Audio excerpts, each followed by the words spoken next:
Good morning everyone. My name is Nitinpreet Kaur.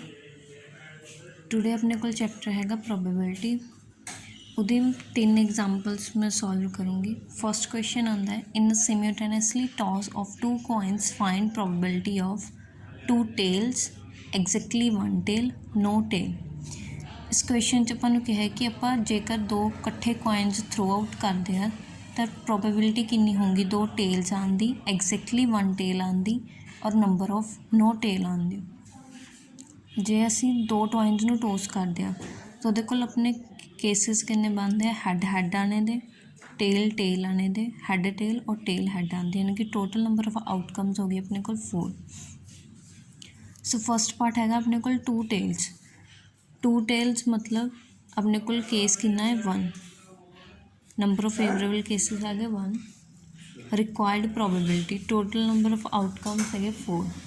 So probability का formula होंगे number of favourable cases upon total number of outcomes.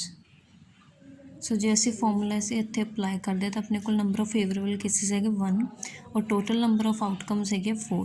So required probability for 2 tails कितनी आ गई 1/4। Second part है अपने को exactly 1 tail. Exactly 1 tail minus 1 head and 1 tail. So number of favourable cases अपने को हो गए 2।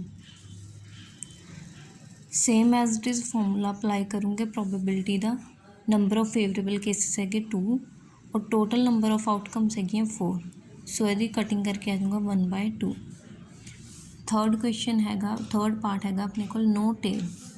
नो टेल मीनस अपने को टेल नहीं आना चाहिए, 2 हैड ही आना चाहिए। सो नंबर ऑफ केस कितने हो गए 1, प्रोबेबिलिटी कितनी होगी 1/4।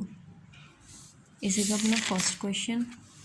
Then second question, a bag contain 8 balls and 8 white balls and 4 red balls. 5 balls are drawn randomly. What is the probability that 2 of them are red and 3 are white? अपने को एक bag दिता 8 white balls आ और 4 red balls है। जे असी 5 balls ਨੂੰ अलग अलग करके ਕੱਢਦੇ ਆ ਤਾਂ ਆਪਣੇ ਕੋਲ क्या प्रोबेबिलिटी आती है कि 2 ਉਹਨਾਂ 'ਚੋਂ ਰੈੱਡ ਹੋਵੇ और 3 जो होवे जो वाइट होवे। सो नंबर ऑफ वाइट बॉल्स कितनी अपने को 4 और नंबर ऑफ रैड बॉल्स है, नंबर ऑफ वाइट बॉल्स है 8, नंबर ऑफ रैड बॉल्स है 4। टोटल नंबर ऑफ बॉल्स कितनी हो गई 8 + 4 दैट इज़ 12। वाइट बॉल्स और रैड बॉल्स दोनों का एडिशन करके आ गया 12, यानी कि नंबर ऑफ फेवरेबल केसेस भी कितने हो गए 12। सो इतने अपने क्वेश्चन गिवन है कि आप 5 बॉल्स कढ़नी है। फर्स्टली असी 5 बॉल्स किचों कढ़ूंगे टोटल चों, टोटल है अपने को 12। 5 balls are drawn from 12। Then ये परम्यूटेशन क्या होगी NCR फॉर्मूला होंगे परम्यूटेशन का, उहदे अकॉर्डिंग N क्या है अपने को total number of favourable cases, total outcomes ये है 12 और नंबर ऑफ फेवरेबल केसेस है 5। सो इतने अप्लाई करूँगे असी ਇਹਦਾ फैक्टोरियल खोल के अपने को आंसर आ जाऊँगा इन्ना। दैन उसके बाद अपन क्या क्या क्वेश्चन कि what is the probability that 2 of them are red and 3 are white. So असी यदि प्रोबेबिलिटी कढ़ूँगे दोनों की। हुण now 2 balls are drawn from 2 red balls are drawn from 4। अपने को टोटल रैड बॉल्स है 4 और अपन उन्होंने निकालन किन्नी कहा 2। सो यदि कितना आ गया 4C2 और अपने को टोटल वाइट बॉल्स है 8 और निकालन क्या है 3। सो इन्होंने दोनों की आउटकम है जी परम्यूटेशन बनूगी 4C2 एंड 8C3। इन्होंने दोनों का सॉल्व आउट करके फैक्टोरियल कढ़ के आंसर आता 336। सो टोटल प्रोबेबिलिटी अपने को कितनी निकल जूगी, required probability that is number of favourable outcomes upon total cases. Total cases पहला आप उपर कढ़ चुके हैं आ वाले और नंबर ऑफ फेवरेबल केसेस आ गए अपने को 336। एंड दोनों डिवाइड करके अपने को आता 14/33। इत्थे सैकेंड क्वेश्चन कंप्लीट हो जाता है। दैन आंदा third question. Third question then 2 cards are drawn at random from well shuffled pack of 52 cards. Show chances of drawing ਏਸ ਇਜ਼ 1/222। ਆਪਣੇ ਕੋਲ ਟੋਟਲ ਕਾਰਡਸ ਹੁੰਦੇ ਆ 52।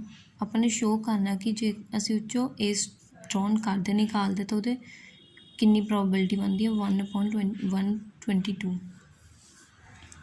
ਟੋਟਲ ਨੰਬਰ ਆਫ ਕਾਰਡਸ ਹੈਗੇ 52। ਫਸਟਲੀ ਅਸੀਂ 2 ਕਾਰਡ ਡਰੋਨ ਕਰਨੇ ਆ ਫਰੋਮ 52। ਸੋ ਇਹਦੀ ਪਰਮਿਊਟੇਸ਼ਨ ਕਿੰਨੀ ਆ ਜੂਗੀ 52C2 ਯਾਨੀ ਕਿ NCR। ਇਹਨੂੰ ਸੋਲਵ ਆਊਟ ਕਰਕੇ ਆਪਣੇ ਕੋਲ ਆ ਜਾਂਦਾ ਹੈ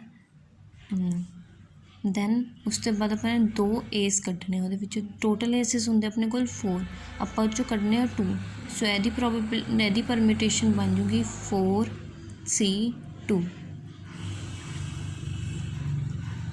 ਦੈਨ ਫੇਵਰੇਬਲ ਆਊਟਕਮਸ, ਇਹਨੂੰ ਸੋਲਵ ਆਊਟ ਕਰੂੰਗੇ ਉਰੇ ਤਾਂ ਇਹਦਾ ਆਂਸਰ ਆ ਜਾਊਗਾ 6। Then required probability same formula, total number of outcomes upon favourable cases, ਦੋਨਾਂ ਨੂੰ ਡਿਵਾਈਡ ਕਰਕੇ ਸਾਡੇ ਕੋਲ ਇਹ ਆਂਸਰ ਆ ਜਾਂਦਾ ਔਰ ਇਹ ਇੱਥੇ ਆਪਣੇ ਤਿੰਨੋਂ ਕੁਐਸਚਨਸ ਕੰਪਲੀਟ ਹੋ ਜਾਂਦੇ ਆ। Thank you.